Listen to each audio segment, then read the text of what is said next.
that we're helpless. We can't succeed unless you help us, unless you lower standards, unless you change laws. But then on the other hand, we're crying that we're not getting hired or promoted. Well, who would want to promote somebody and put them over? I worked in auditing. I worked at Fortune 500 companies. I was responsible for billions of dollars of assets for this company. Do you really think that a company will want to hire you and put you over billions of dollars of their assets when you can't manage your own life? Yeah, exactly. 100%, right? You can't get out of bed in the morning, but here you go. Handle this. Yeah. Let's talk about before we run out of time, Donna, and, because I'm enjoying the conversation here. But Coca-Cola, they came out. Now let's remember, Coca-Cola sells a lot of Coke in China.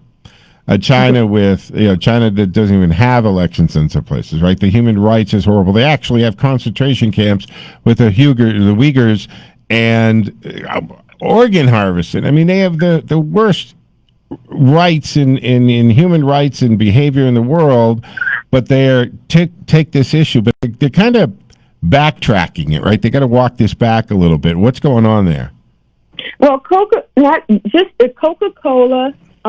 J.P. Morgan, Walmart also, and Delta, they took a pause and they said, wait a minute, you know what, we need to find some common ground. And I have to commend them for that, because they said, let's hear all aspects and then find some way to engage with all of our customers. And I think that, that was smart on their part, because, Republicans buy Coke, conservatives buy Coke. Everybody buys it at some point. I mean, and you can't just assume that one side is always right and the other side is always wrong. Right. And so I think that what they really saw, especially from that Major League Baseball fiasco when they moved the game, is who did it hurt?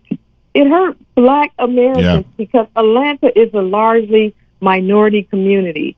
And so I think that they're starting to see, like, we shouldn't be involved in these kind of, engaged in these kind of fights, especially when I can tell you right now, none of those CEOs from those other companies read that bill. None of them did. They just assumed that whatever the left said was correct, and they are going with that. But it's a lot of companies, like the Major League Baseball, NBA, NFL, they're losing billions of dollars right now, billions, because of their stance. And I think that Coca-Cola was smart to do that. Right. Did they suffer a backlash in this? Did their sales drop, or was it just it was a threat. So that, they said, okay, you know what? Why are we? And this is my belief as well. Why are we giving money to people who don't like us? Why are we having conventions and hotels with people who openly come out and say, we think you're wrong, we hate you, all of this thing? Why are we doing that? Because largely, those stands, those stores are filled with conservatives, because they're working. They're not at home. They're not waiting for somebody's tax dollars to come in the mail to their pocketbooks. They're out there working. They're out there doing what they need to do to make a living. And I think that what happened was they realized when they heard some conservatives come out and say, well, we're not going to, have those products at our meetings anymore. We're not going to patronize those. Yeah, they got a taste of their own medicine now. Yeah, then they paused and said, let's think about this. Right. And I think that that's where we have to go. I'm like, I don't really like the cancel culture, but I also don't teach people how to abuse me. Right. So, if people don't like me, I'm not going to teach them to abuse me more. Yeah. And that's how I feel about things. But this notion that Black people are too dumb and too ignorant, Black activists and Black civil rights leaders should be ashamed of themselves that this is the narrative that they're putting out. Because who's going to hire you? Who's going to want to hire you if they feel like you're inferior? And you're saying, yes, we are.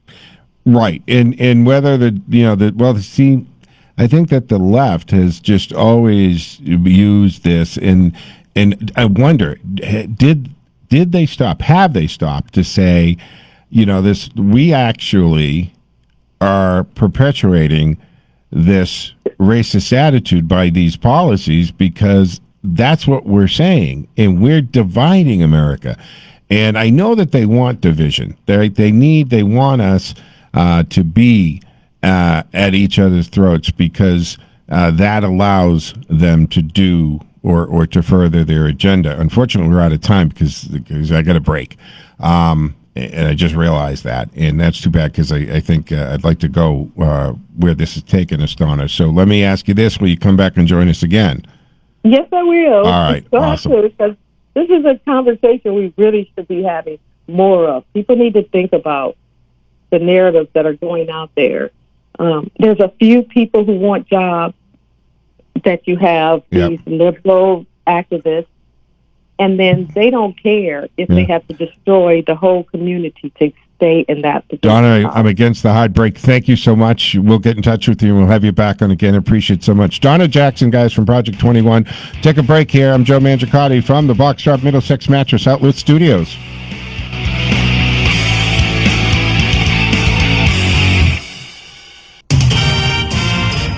WACE Chicopee and WCRN Worcester.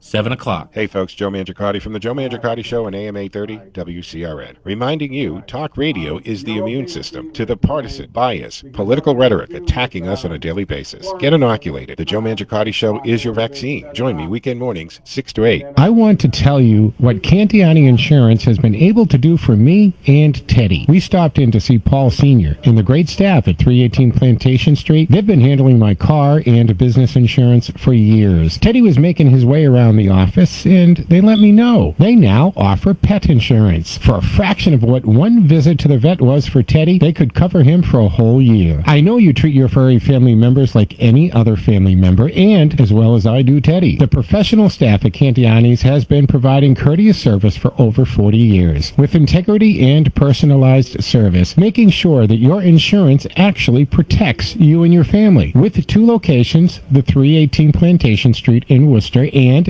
East Douglas Insurance Agency, located at 306 Main Street in Douglas. For home, auto, business insurance, and now pet insurance, click CantianiAgency.com or call 508-791-2088. 508-791-2088. If you were to ask any retiree in a word, they would tell you that retirement is all about income. Income in retirement is a permission slip to enjoy life. Income provides the freedom to spend money each month knowing that more will arrive next month and the month after that. As important as it is to accumulate assets for your retirement, it's equally, if not more important, to maximize the income being generated from your assets. My name is Jerry Doherty, and my radio program, Making Money Last, has been heard right here on WCRN. Well, do you know if your retirement income is as high as it could be? Are you living off less than you should be? Well, I'd like to offer you a complimentary review to answer that very question. Simply call my office at 877-772-1776. I'm conveniently located right on Route 9 in Westboro. Again, my number is 877-772-1776. Let's increase your income today. So are you tired of being tired? Well, then it's time to get the tea. Hey, it's Lisa here to tell you about this all-natural, all-organic tea I've been drinking that has had great results for over 20 years. It's called Life Change Tea, and it's specially formulated to help detoxify and cleanse your kidneys, liver, colon, and blood all at once. The colon is one of the most ignored organs in the human body. The faster that waste is eliminated from the body, the less time that waste sits in our intestines, spreading toxins to our bloodstream. This tea helps cleanse chemicals caused by outside intruders from our entire digestive system. And get this, weight loss can be a side effect. And with continued use of the tea, you can experience clearer, healthier, younger looking skin, increased energy, and a happier outlook on life. So if you're tired of being tired, get the Life Change Tea at getthetea.com. That's getthetea.com. And like me, you'll be glad you did.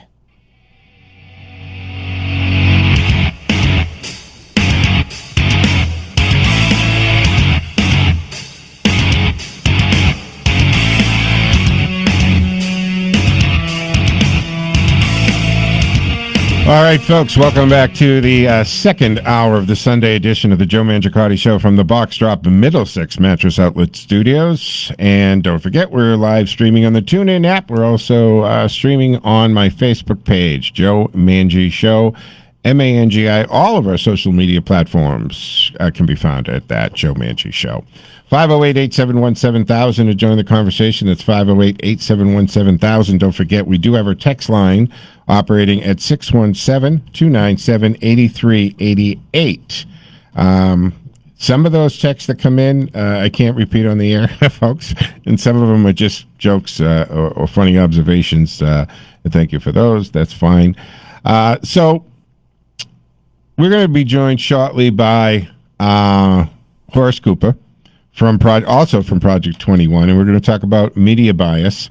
It's a big thing, and of course Horace, much like Donna, they come from the same project there down in the Washington D.C. area, and we'll get into it with Horace a little bit. But before I do that, let me just jump real quick to the phones first. Mark in Worcester. Good morning, Mark. Thanks for listening. You look marvelous. And you look marvelous as well. I was listening to the first half, was basically a monologue. Yeah. Then I listened to the second half. Donna. With Donna. And, you're bringing up to the American people information that, according to the mainstream media, is verboten. In other words, you're connecting the dots, the financial dots, the connections between, for instance, we'll look at the, you pointed out the AT&T, CNN, China connection, okay? How they're financially intertwined. Why CNN does and says what they do. It's all connected by the money. Yep, connect the dots. Follow the money. Always. And you'll get to always, and you'll get to the conclusion.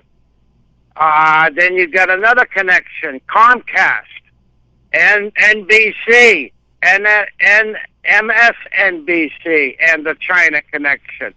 Then you can go to Disney Entertainment, ABC, and the China connection. They're all intertwined,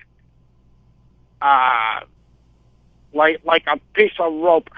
Yeah, they certainly are. If this was Mark, if this was a murder board, we would have red string crisscrossing all over the place, right? Connecting these corporations, and then if I got in to the incestuous relationships between the Washington inside belt positions in the media, in other words, who's married to who, and who's related to who, and who's working on CNN and ABC and CBS, and the spouse is on the Obama team here, the Biden team there. That would blow your mind if we started to do that, because it's just a very big incestuous pool right there.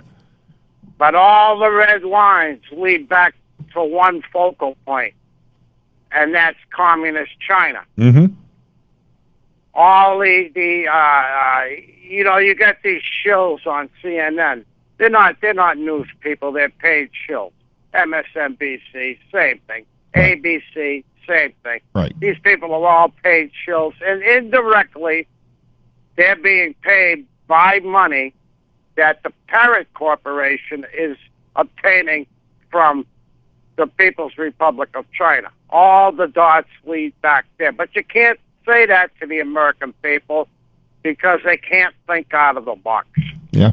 You're attempting to do it, but it's going to be a hard road to hoe because for some reason, especially people under 50 years of age, in public schools, they're not taught critical thinking.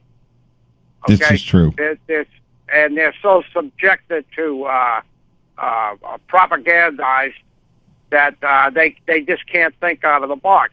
And if you say anything to them, I don't know if you've noticed it, especially these millennials, you say anything to them that's out of the box that requires them to do some real hardcore critical thinking, You get the deer in the headlight looks. Yeah. Have you noticed that? Well, Mark, a good example of that is when the survey was done to ask these millennials who do nothing but have a steady stream of CNN and MSNBC, what they thought about the COVID-19 virus was astonishing, because they were just digesting the narrative from CNN in the ilk in the panic porn. So they really did think that 50% of them thought that if you got the virus, even if you were 25 years old, 30 years old, you were hospitalized and that you were dropping dead like flies. They do not seek any other alternative news source. They do not research it. They just take this stream of I'm sorry, it's nothing. It's just erroneous. It's false information, and that's what they accuse Fox of. Who controls the stream that they see on their exactly on their telephones? Exactly. Right? Silicon Valley was bought out by China years ago. Yeah. Well, they control Silicon Valley, and Silicon Valley controls what you see over your cell phone.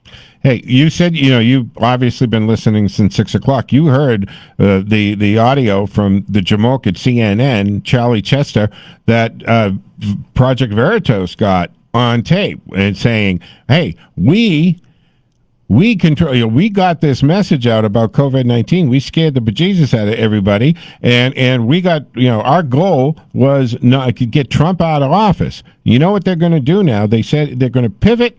Their focus now will be the climate change. So mark my words, folks. You watch CNN. This is for scientific reasons. This is your homework.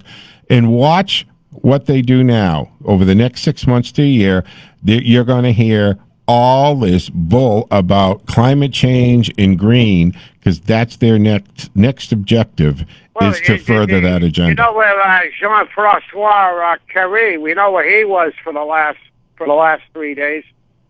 He was in Beijing talking to China about guess what?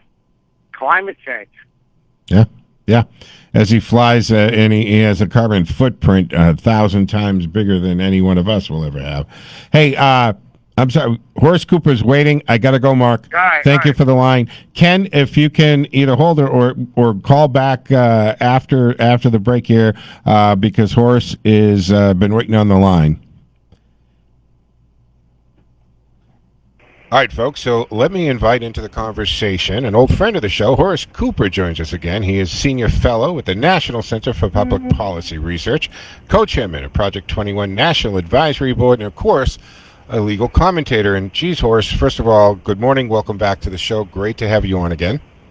It's always great to come on your program. Thank you very much. I see you on the TV all the time. You're on Fox a lot. Every time I turn around, there you are, up on the screen, Horace. You're getting around.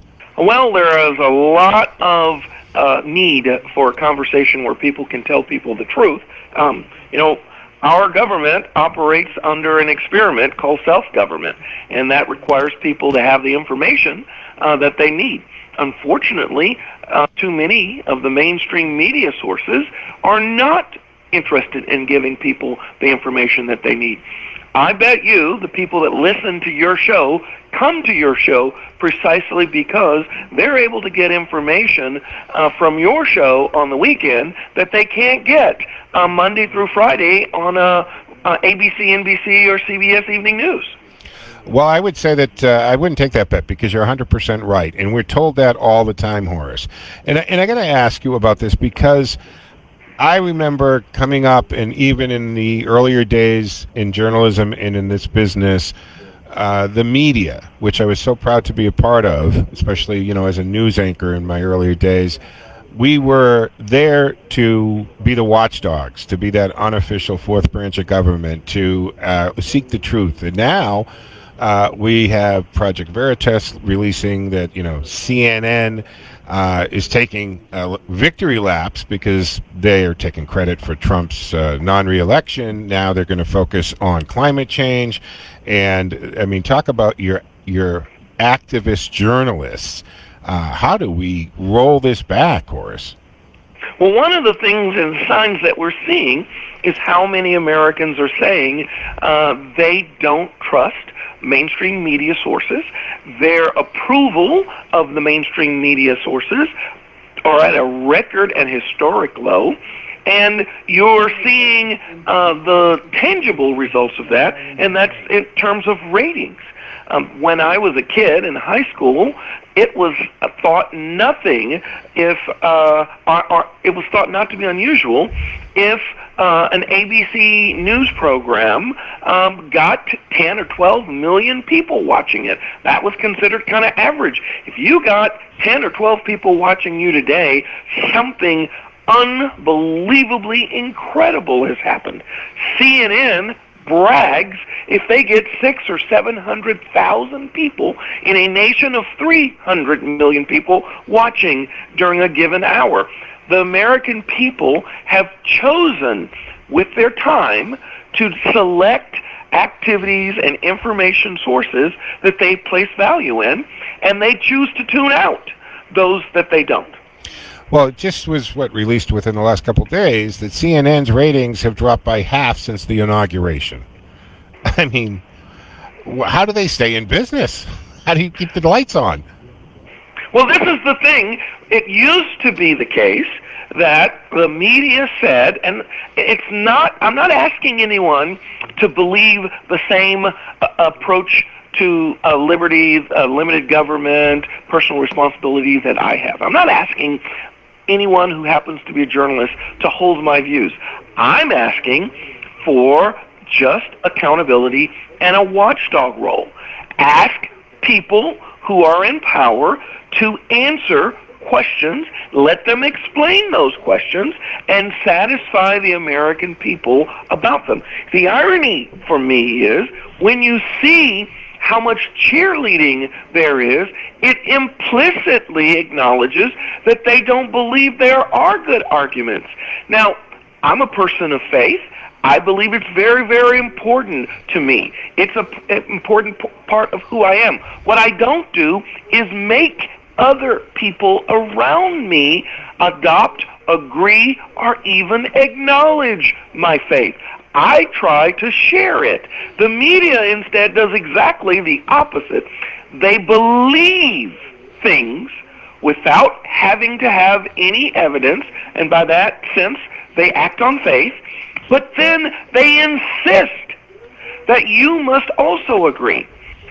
Every competent meteorologist has been saying that it looks like America, the globe, is headed toward a cooling period where we are likely to find temperatures are going to be colder. And they say that's a cyclical trend, not a phenomenon caused by mankind. The media doesn't go and ask those people to talk and contrast them with Al Gore or John Kerry or whoever. They simply say, well, they must be taking money from Exxon. They must be taking money. And it doesn't matter if they're at a small college. It doesn't matter if they're at a big college. It doesn't matter what their roles are. The media says, we don't need to hear from those people. Well, that's operating on faith, and that's actually not what the role of the media is supposed to be. It's the same thing with race. In so many areas, the media operates like evangelists for social justice rather than people who are supposed to mediate, hear both sides of an argument, a good argument or bad argument, present those arguments, and let the American people decide. Absolutely. I got to bring this up, Horace, because we have big tech acting as the enforcers to the media's narrative, right? So you have, of course, probably the most well-known incident is when they banned the New York Post article on Hunter Biden's laptop. Now they're at it again. Of course, they wiped, I mean, can you believe this? They've wiped a president of the United States, former president, just off the social media standing altogether. Is this going to result in either a recall of Section 230 or some other type of action, or are we going to continue to just go, well, they're private entities, they can do whatever they want, regardless of our, freedom of speech, regardless of how much damage they do? This whole story about the bounties on American soldiers, right, paying those bounties, that was a dangerous scenario last October because they were trying to kind of prod. The media was trying to get us to confront Russia on what the president was saying at the time had no merit in base, and now we find out was basically debunked. Yeah, so we now are aware under Joe Biden's Intelligence Department and an analysis of the claim that Russia was paying bounties to kill American soldiers that was repeated frequently in the media throughout the fall campaign, was actually stated as fact by Joe Biden as candidate. We now find out that's not true. Now, that shouldn't have gotten nearly as much attention as it did at the time because it was raw data among many of the data that is collected by the intelligence communities and has to be vetted before it can be presented as fact. So it should never have been presented the way that it was. Having presented it, however, as ironclad fact, every news program today ought to be leading with, we just discovered this week that we were wrong in reporting that, but we're not seeing that. I want to just say something really quickly, too, though. In our history, we have certain rulings by the courts that have historically guided us for circumstances and situations, even as technology improves, even as time advances. And one of those is the rule that we normally use for public squares, for what we normally use for a bridge, what we normally use for a highway. A lot of your listeners may not be aware of this, but you can go back to the late 18th century, early 19th century, and a court would say to a bridge owner, yes, that's your bridge. Yes, you can charge a fee, but you can't pick who can or cannot go over it. You are offering now a public service. Similarly, if you had a stagecoach service and you were allowing people, you charged a fee for them to come on board, again, you couldn't pick and say, well, this is my stagecoach, I don't like you, or I'm deciding. What Clarence Thomas recently said was that that's what the analysis should be with regard to social media. Facebook, Twitter, and the other big tech providers can't actually claim that they're picking individual Americans that they're going to associate with when what they have put themselves out as, everybody come, everybody is welcome. And that analysis, I think, is something that, again, if you had a vigilant media, they would be asking big tech these questions already. It wouldn't require a statement being released as part of a dissent by a justice of the Supreme Court. This would already be part of the discourse. The shame of it is, once again, the media acts as cheerleaders because they support the decisions that are being made by big tech. Absolutely, you nailed that on the head. That is why that is happening. And the other part of this is I look at this and I say it's kind of liken it to, Maribel got so big that it had to break it up. That there are no competitors. When we saw a competitor gaining traction, right? Parler. Now all of a sudden, their leftist friends over at Amazon Web Services pulls the plug on them, with no heads up, no discussion. So we saw what they're doing. And I would think that at some point this has to cross over to some antitrust laws. So there again, you have another area that the media could be bringing forward, how monopolistic power is being exercised. Additionally, if you just operated your bank or your auto repair shop or your lawn mowing service and you regularly pressured the local community, Chamber of Commerce, of the Better Business Group to give a negative rating to potential competitors, we actually consider that criminal behavior. That's beyond the context of your orbit of freedom to operate your lawn mowing service. You may operate as economically and as efficiently as you want to do, lower your rates if you want, but what you can't legally do, and this is 100+ years of legal interpretation and ruling, that you can't actively undermine the ability of other organizations, other companies to operate something similar. Once again, the media doesn't pay attention to this because Parler apparently was going to allow conversations that they don't approve of. Yeah. Crazy. Before we got to go, I want to go back to one thing when you made reference to race in media, and that is how much responsibility does the media have to bear in this? And that, you look at these shootings, and unbelievably, we've had a lot lately, but they cover these as a race issue even when it's not. In other words, so if the victim involved in this shooting happens to be a person of color, it's automatically racist when no one can pinpoint, or at least I always ask that question, Horace, is someone please explain to me, like I'm a 5-year-old, when this became a race issue, when it's more of a non-compliance issue or an accident issue. It's not a race issue, but the media is just waiting to discuss every incident in terms of race. This week, we had a 13-year-old holding a firearm, shooting randomly into the street. Police were called.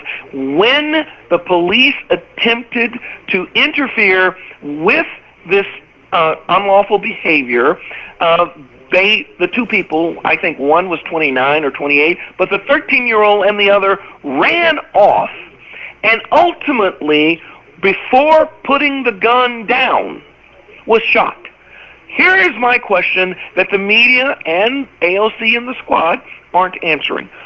What's going on that we're saying that it's okay if you happen to be a minority to resist, to illegally carry a firearm, to use those firearms, but when significant consequences accrue, that if any adult were to do these things, those consequences would occur. When that happens, we call it racism. I say that it's part of a narrative to miscast America as a place of bigotry, and it's also part of a narrative to convince Black America that they are unwelcome, that we as blacks are unwelcome in the United States. The issue here is when Black Americans are asked the question, do you want more police or less policing? They say we want more policing. Do you want more funding or less funding for law enforcement? They say more. Black American men, who are less than 7% of the population, make up nearly 12% of all law enforcement in America. If I told you 6.5% of Americans are black and 12% of those of Black Americans are in prison, everyone on the left would immediately say, aha, that's proof of something important or consequential. Well, let me tell you, when nearly 12% of Black Americans Black men are in law enforcement, that tells you where Black America stands on this issue. The media is lying about America, and they're lying to Black America. Their goal to create the electoral division that will allow the kinds of radical policies that aren't popular, that they can't well explain, to be voted for across the board by blacks. And if that doesn't work, their plan is, let's bring in new, impoverished people from outside of America, and they will vote the way we want. Absolutely. Hey, one more thing, Horace. This Georgia voting law, why was there such controversy over this thing? I mean, it actually increased early voting days by 19 if you opt in on the Sundays. It put out the drop boxes that didn't exist before the pandemic, and they move it to a state that has voter ID regulations too. And why is the media saying that having an ID, requiring ID, is racist? And how insulting is that to people of color? Again, this is part of the the two-part lie. We're going to miscast America as a place filled with bigotry, and we're going to trick black Americans into believing it. Oh, I know I have ID. I know my next door neighbor does. I know my mother does. But I just heard on the media that this is the new way to suppress votes because they know blacks don't have ID. Actually, every study looking at this issue shows that black Americans aren't less likely to have ID or be in need of the kinds of things that you need for an ID than the rest of the population. The truth is, white women over 85 are most likely to be impacted by a rule that says that you must have ID. But that doesn't fit their narrative. There has never been any truth to the claim, and this is why 2/3 of black Americans support ID as a requirement for voting. We need in every community the real citizens, the real people that reside there, to be the persons who make the decisions about who will be elected and what policies are going to be in place. What the left wants is to have enough ghosts, have enough convicts, have enough illegals in the mix that they overwhelm the real legitimate community's voice, and put in place instead these left-wing policies. The media supports those left-wing policies, and they believe that they must be good for America, and if you have to manipulate the process to do it, then so be it. Wow. Well, it looks like Coca-Cola is kind of backtracking from their grandstanding on this issue. Well, I hope that that's sincere. I will only say this. They didn't read the bill. They weren't aware of the specifics when the CEO spoke out. Several of their government affairs people had, in fact, been in touch with the state during the discussions about the parameters. But if I had their pollution record as the largest polluter among all the beverage industry, I wouldn't be raising my hand to get attention on a divisive issue like voting rights. I'd keep my head down, and I would hope nobody would ever pay attention to what it is that I've been doing. Yeah, not to mention they're always pushing into the Chinese market, and they don't have anything to say, Horace, about the atrocities done by the Chinese Communist Party, but they feel very free to lecture the rest of America on how to behave. As long as they're handsomely profiting, it's okay to exploit minorities. If they're not handsomely profiting, then they have a little bit of a problem. All right, folks. Horace Cooper, Senior Fellow at the National Center for Public Policy Research and, of course, Project 21 National Advisory Board. Horace, thank you so much for taking time out. I appreciate it, and you take care of yourself, man. All right. Good morning to you, too. All right, folks. Horace Mann, again, Project Cooper. I don't know where Mann came from. Horace Cooper, Project 21. They're always great to join us here on the Joe Mangiacotti Show as we broadcast from the Box Drop Middlesex Mattress Outlet Studios. Time now for a quick break. We'll be back on the other side. Lines are open. 508-871-7000. 508-871-7000. Time now for you to jump on.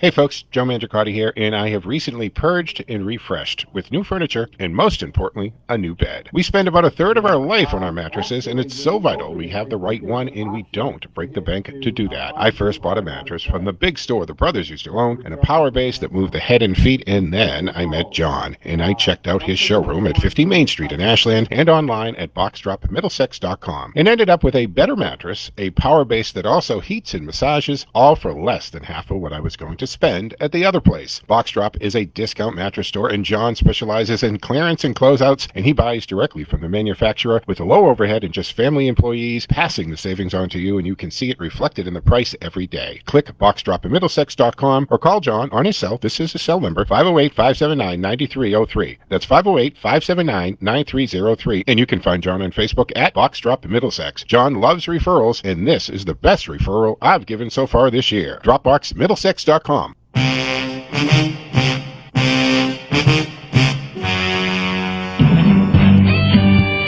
Good morning and welcome to Case Files from the LPDAM, where we take a look at the lessons from the actual cases and the law behind the findings, and where we share the experiences of the experts of the Private Detectives Association of Massachusetts. Joining us this week is Sean Burke, current president of the LPDAM and resident manager of Courtside Legal Investigation. Good morning, Sean. Good morning, Joe. Welcome back to Case Files. Oh, I love to be here. Well, Sean, it seems that LPDAM provides a very wide range of services to a diverse clientele. How do your members balance this out to keep clients, well, let's face it, keep them happy? That's the name of the game, right? It is, Joe. At LPDM, our members take the time to know their client. This is critical in getting outcomes within the scope of the agreed-upon services. Our website, lpdm.org, is designed to help the consumer match themselves up with a qualified licensed private investigator. We created the website to allow the consumer the best opportunity to get the outcome they desire. Most importantly, if it's an LPDM member business, the work is going to stand up in court. Sean, what's the point of getting information that doesn't stand up in court? Joe, there is none. Think about why you might hire a lawyer. You do it because you want something to be enforceable in the court of law. You hire a lawyer to protect your interest. So why would that philosophy change when hiring a legal support service such as a private investigator? It shouldn't. I never thought of it that way, Sean. Joe, at LPDM, we know the private investigative industry in Massachusetts. We are the voice of the Massachusetts private investigator. We receive no financial benefit when you use an LPDM website and hire an LPDM member business. We provide the Find an Investigator tab as a consumer resource to the most experienced licensed private investigators. Our members turn their service into a product. This product is money well spent, Joe. Whether you're looking to catch a cheating spouse, get a background check, or you've been wronged in some way, we have a vetted licensed private investigator for you. Our members are good at what they do. Remember, you're in good hands with LPDM. Well, you certainly are. Sean, thanks for coming by again. Always great information. Thank you, Joe. And thank you for joining us for Case Files from the LPDAM. Join us here each week on WCRN 8:30 a.m. and online anytime at lpdamcasefiles.com. Visit us at lpdam.org, and you can find LPDAM on Facebook and Twitter at PI in Mass, and anytime at 800-955-6274. For Sean Burke, I'm Joe Mangiacotti.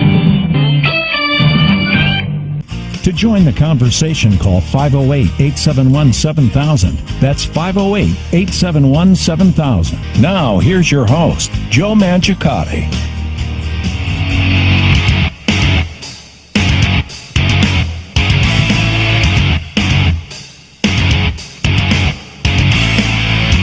All right, folks, welcome back to the final segment of the Sunday edition of the Joe Mangiacotti Show from the Box Drop Middlesex Mattress Outlet Studios. And by the way, if you're in need of a mattress, you got to go check out John and his showroom down there at 50 Main Street in Ashland, and they're on Facebook. Check it out. It's Box Drop Middlesex Mattress Outlet Studios. Unbelievable deals there. They cut out the middleman, really. He buys straight from the manufacturers. He closeouts. I can't believe how much I saved when I needed to freshen up some things, and one of them was the mattress. And so go check it out. Again, Boxstrap Middlesex Mattress Outlets. All right, we're live streaming. Phone lines are open and available, 508-871-7000 to join the conversation. Still a lot more to talk about. These couple hours go pretty quick, and I want to make sure I thank you all who join me on Saturday and Sunday mornings. And a lot of you right from the beginning. You're there at 6 o'clock. Some of you come a little late to the party, but that's okay. The fact is you make the decision to spend some time with me in this station on your weekend morning so early is really greatly appreciated. 508-871-7000. Let me check out the phones because I think that we have, yes, Ken has been waiting patiently. Sorry about that, Ken. Earlier I had to jump into it. It was a scheduled call and all that, but good morning, Ken. Thanks for holding and welcome. Good morning, Joe. You had great guests. I believe the first guest that you had Donna was for the first time. Yes. You had her. Yeah, and I know you've had Horace many times. We've had Horace actually goes back such a long time with this. He used to come on with Mike years ago, and he's such a staple now. I think I even said it to him.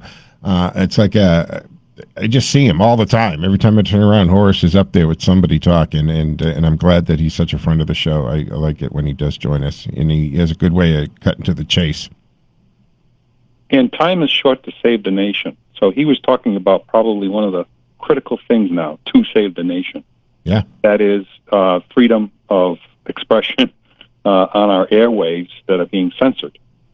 And are you familiar with Senate Bill 12 in Texas? No, what is it? I might know from what it does. What's the bill say? What it does is it allows the citizens of the United States, of Texas, any of which who are censored on platforms, to sue those who are being yes. censored. I heard that in Texas, and there's another one. There's another one, and I forget the state. Some of the states are taking it on, trying to negate Section 230 on their own. Because literally, Joe, if Section 230 were to be eliminated, then you would have widespread censorship. That actually opens the gate to censorship. So we don't want to tear down. 230 is just a mess. And besides, at the federal level... Well, 230 stops... You can't sue Facebook or Twitter. You can't sue them for things that you could sue the New York Times for, or the New York Post for, or the Herald for, or even this station for. That's what 230 does. It exempts them from the other liabilities and or behaviors that other publications have. That's what 230 does. Right, but they would shut down a lot of voices by saying, well, we have to avoid these suits. In this case, and what Texas is doing is... Oh, okay, wait a minute, back up. So what you're saying is if we eliminate 230, they'll just censor more people. Exactly.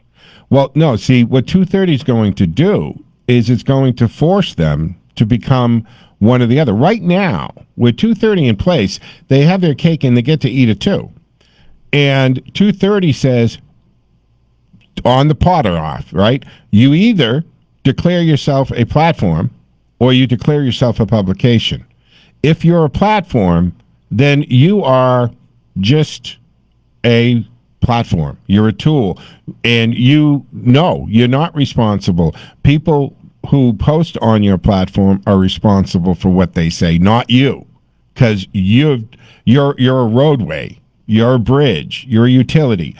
If you decide that you're a publication, then yes, you have all of the editorial control that any other publication has, and therefore you are responsible. So what this would do is it would force them. So if they're going to be a publication, then they just become a crowdsourced online newspaper or what have you. See what I'm saying? If they are a platform, they're not responsible for what's on the platform anymore as far as what people say, if they're erroneous or something like that.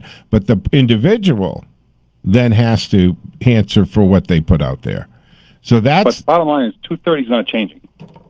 No, it is right. It is. It needs to. Something has to happen, though. And it's not going to happen under the Biden administration. Although, see, this is one of the few things, though, Ken, that has support across the party lines, because you've got the Elizabeth Warrens of the world who want to revoke the 230, and some of them, Elizabeth Warren and some of the others, actually want to break up.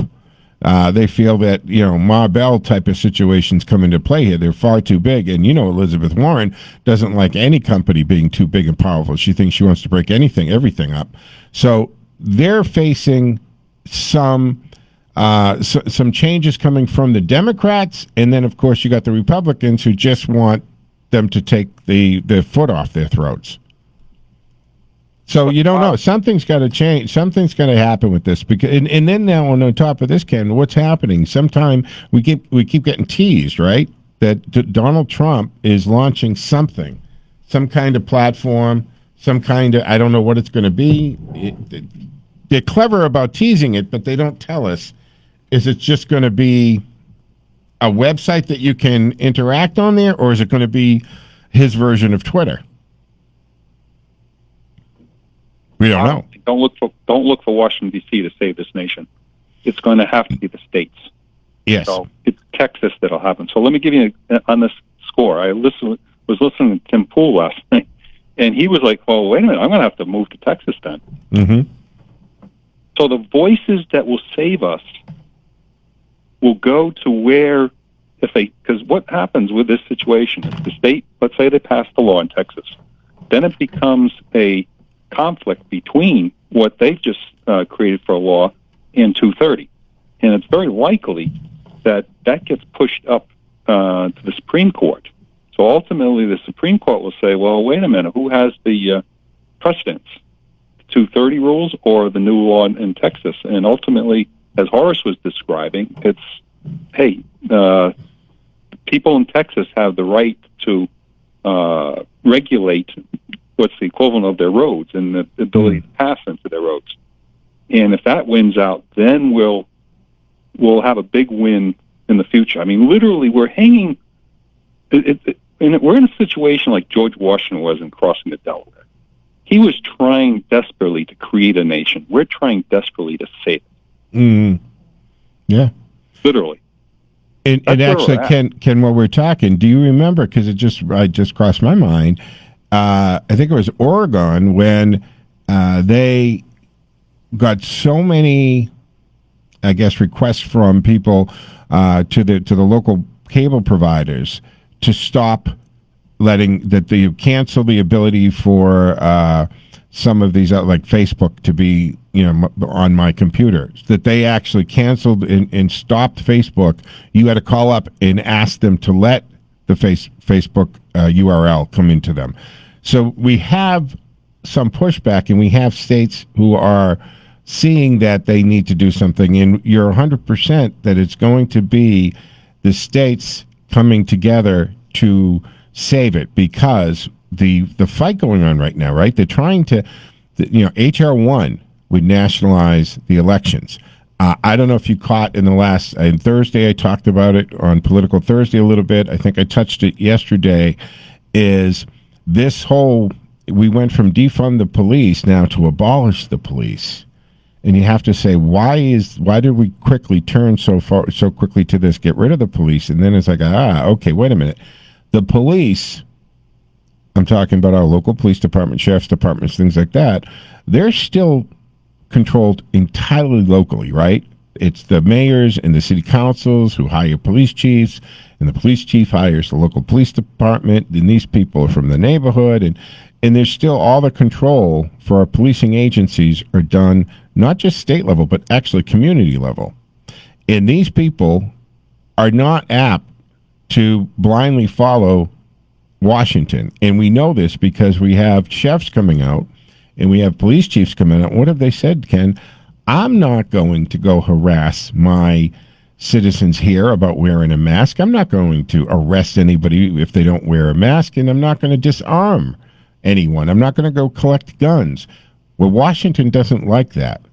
So if they can demonize the police to the point that we have to tear the whole system down and police become nationalized, now they've got a national police force under their control and no local control. How scary is that thought? Exactly. This is what the control is all about. If the feds take over everything, we're cooked. So our only chance is the states, and have a United States of America is our only opportunity to thrive. Otherwise, it's just mob rule. Yeah, which is what we're about to see. There's already a group. I don't know. Let me see, because I didn't know I was going to go here. I have it somewhere in my notes. I don't know if I have it with me. There's already several AGs in states who are filing suit against HR 1 to head that off to begin with. And thank goodness for Senator Manchin, who said under no circumstances would he vote for or allow, and he's the key guy here, the filibuster to go away. If they get rid of the filibuster, Ken, that's it. Bang. Puerto Rico, Washington, D.C., HR 1, all come in. Manchin has lied about so many things. He said, I won't vote for that. I won't vote for that. And I know. So don't count on Manchin as a savior on that score. Because they get to him. Every time he comes out with a little bit of a spine. They just hired his wife for a special job. Yeah, isn't that that is so DC? Well, Joe Biden has put the payoff in the graph to a new art form, right? You thought the Clintons did a sweet job with it when they came up with the whole Clinton Foundation. Oh, and let's actually make a Clinton Foundation Canada, because that's where the Middle East money goes. That's where the shady-ass money goes. It goes to the Canada one, and Canada transfers it to the United States Clinton Foundation. Why? because Canada doesn't have the same stringent reporting rules that we do. So when it comes from the Canadian operation, as far as we're concerned, it's just coming from another branch of the same foundation. You see what I'm saying? So they cut out the whole, where did the money actually come from, that we have to ask in the United States. So we thought that was a pretty good system. But now the Bidens, right, he's done it where the brother, the son, they all have these incredible, do-nothing, no-show jobs, right? Hunter never even set foot in Ukraine, and he attends meetings in other nations, and he gets this money, which now, according to the laptop, which, by the way, has just been confirmed from intelligent forensics that it is Hunter's laptop, the big guy, he gets 10% of everybody's income, and they're putting 10%, no, was it half of the sweet deal you get, and 10% of the deals are being held for Joe Biden himself.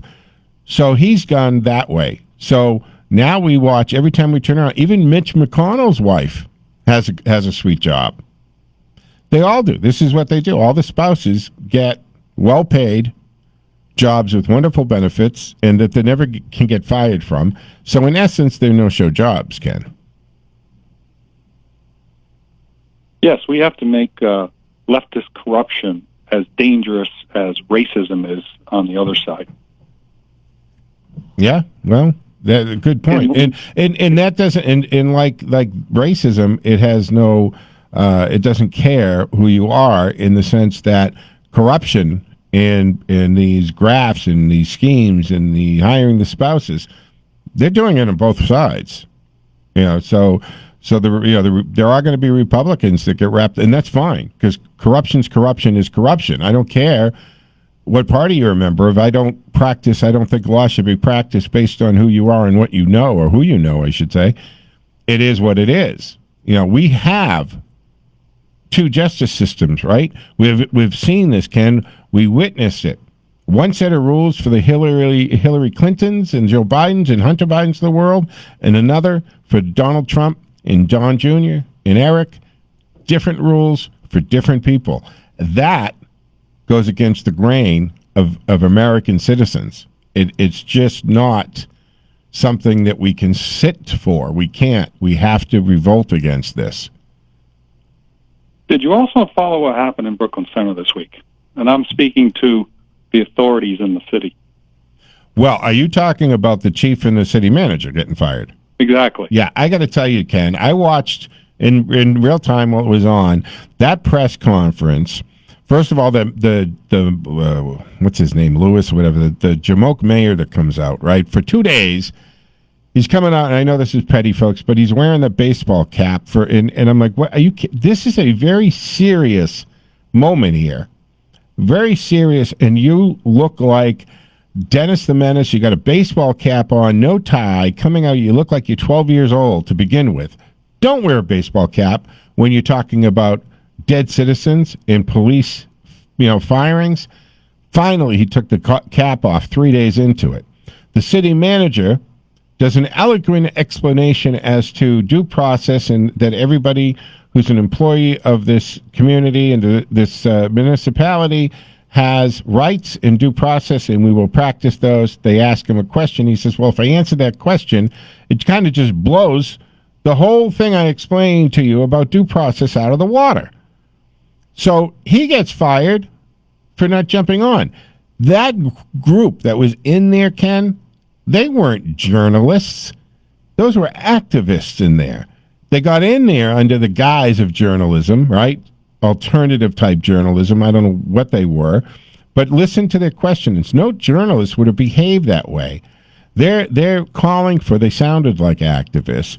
And they said to the mayor, shouldn't she just be fired, period? In other words, do to her what we're complaining you do to us, meaning you profile us, you make snap judgments, and you just act without giving any consideration to our rights and due process.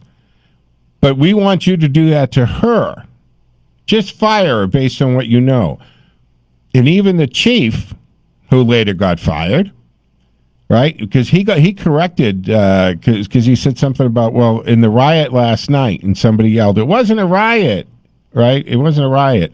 He said it was a riot, and I was like, good for you. I was applauding the chief for not letting get away with the Orwellian process of word change, wordplay here. He got fired, right? So the city city council transfers the powers, because they have a weak mayor there, and I literally mean that in both ways. But with a mayor form of government, folks, you either have a strong mayor or a weak mayor or an equal mayor, meaning either the mayor actually is managing the community like a city manager would, or they have a city manager and the mayor, like in Worcester, right? The mayor is more ceremonial. Ed Augustus actually runs Worcester, and the mayor isn't really running it. They have a full-time regular job, and he just does, business openings and Chamber of Commerce stuff. So they had a weak mayor, but the city council transferred the power of the city manager to the baseball cap-wearing dude, and he fired everyone. And that's just because he's just kowtowing to the mob mentality there. So how did the city mayor and city council get elected in the first place? Do you know the answer? Well, how they got? I don't know. I don't know enough about Brookline Heights or whatever it is. Oh, this is happening throughout the country. Oh yeah, okay, I get what you're saying. Yeah, they got elected because that's what they're going with, the loudest wheel. The loudest wheel. No. Okay, how did Soros money? It's Soros money, and but not everybody is Soros, but yeah, absolutely. All right, because we're looking at, Soros has gone after. Ken, he's gone after the DAs. See, exactly. And nobody was paying attention to that.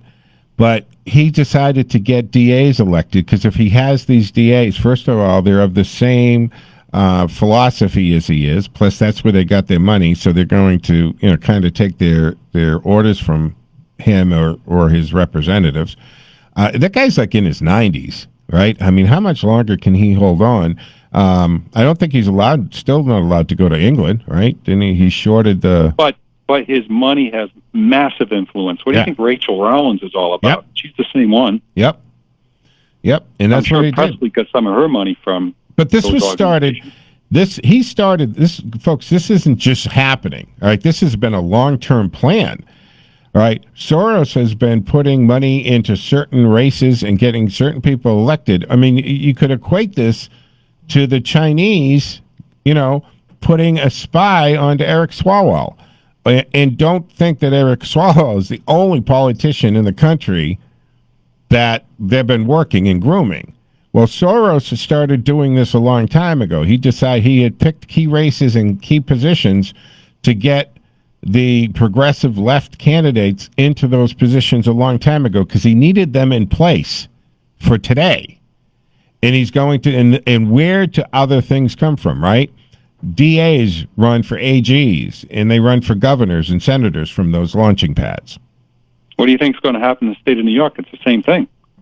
The Soros plant that's an attorney general who's now going to become the governor, and it's going to be even worse than Cuomo.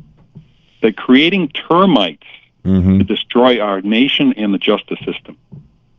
Yeah, good analogy. Good way of putting it. Termites. They're just chewing away, right? Just nibbling and we away. Have a few states to save us. Really, Texas and Florida are the only states now, and their governors to save this nation.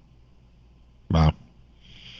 Where it is, look, I had said this the other day. I mean, we were headed towards the point of no return and the edge in 2015 going into 2016, and Donald Trump stopped it. Not only stopped it, he reversed it.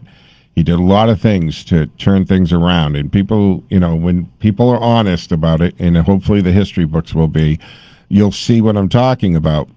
And then that's when they just said, because he was never supposed to get elected. That surprised the heck out of the left. They totally, as usual. Joe, put it this way.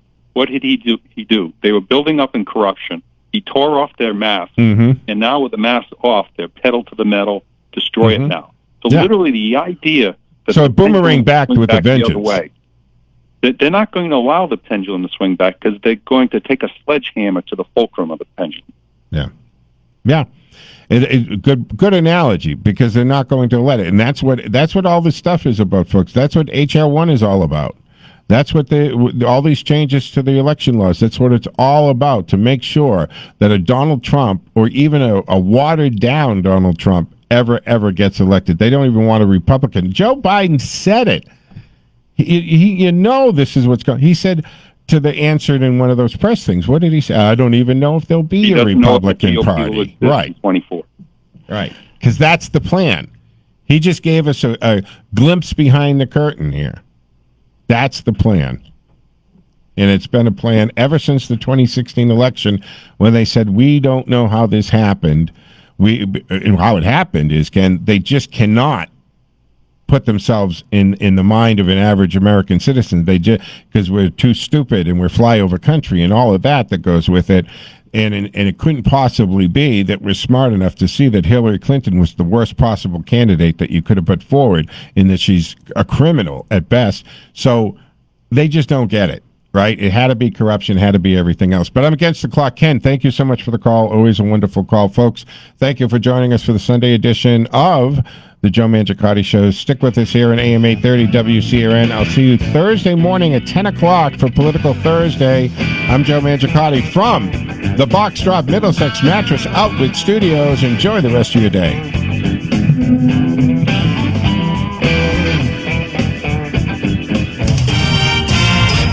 WACE Chicopee and WCRN Worcester. 8 o'clock.